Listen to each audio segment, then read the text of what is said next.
The major 7 chord, much like an Irishman's red beard, universally accepted as the highest standard of beauty. Today we're going to learn a bunch of different voicings of major 7 chords on a guitar, and I thought we'd start with the key of G. These are going to be movable shapes.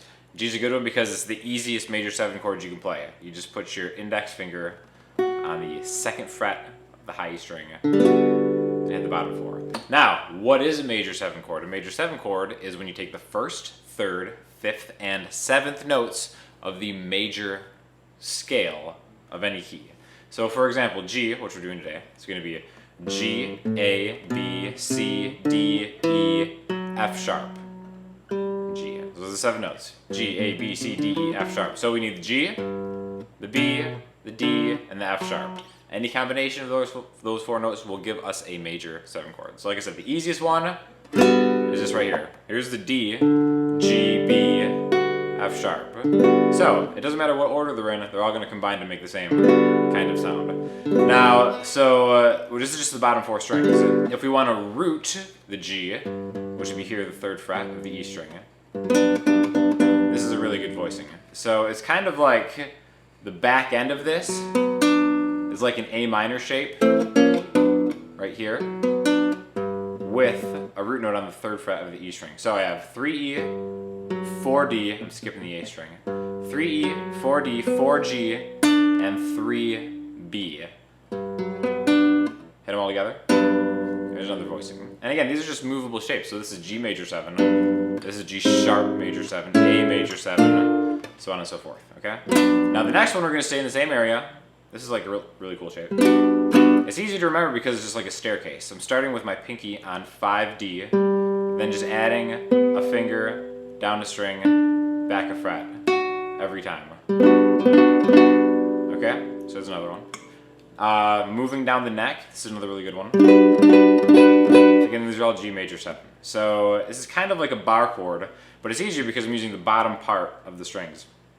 So I'm barring the 7th fret, the bottom 3 strings, and with my index finger I'm hitting the 5th fret on the D string. So,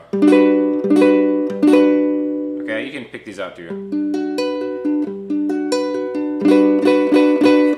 Alright, so we got a few of them. Moving further down the neck, if we want to get another one, like a lower one with more of the E string, we can start on the D here. And it starts with like an E major shape, but all the way down here. And then add your pinky. 2 more to go. This is another really good one. If you're going to root the chord on the A string, the G on the A string is the 10th fret. So it's going to be like a power chord, so 10A, 12D, middle finger on 11G, and then your pinky on 12B. Now I can bar this and get another D in here if I want to, but I don't have to. I really just need the middle 4. And then this one, you can make it fuller by adding that too. So, or just the middle 4. Kind of a nominal difference. The last one is really technically not a different voicing. It's the same voicing that we started with, but an octave higher.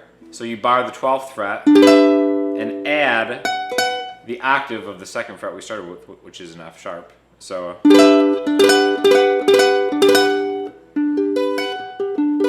okay, so to recap, we have 7 different kind of shapes, voicings here. Shape number 1, easy. Shape number 2, rooted on the E string. Shape number 3 is the staircase one. Shape number 4 is kind of like that double bar chord one. Shape number 5 is the one that looks like an E major with your pinky here. Number 6 is the 10th fret, power chord coming back. And 7 is the first one again, but an octave higher. Now, another thing that you can experiment with major chords is adding the 7th in the major scale to an arpeggio or a line or something like that. So all we're doing with that is taking the major scale, use for any key. 1, 3, 5, 7, G, B, D, F sharp. Then if you want to add the octave, G again. We could do it across 2 octaves, 1, 3, 5, 7, into that voicing that we did, the 3rd voicing we did. And then add the octave to kind of close it. So that's kind of a cool kind of sprawling arpeggio lick if you want, like.